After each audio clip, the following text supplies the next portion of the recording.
एक भूखा खरगोश जंगल में दौड़ता जा रहा था कि अचानक उसे एक चमकती हुई सुनहरी गाजर नजर आई।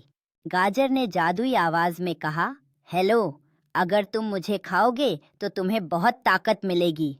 खरगोश हंस कर बोला, हाँ हाँ, मैं उल्लू नहीं बनूंगा, और गाजर को मजे से खा गया।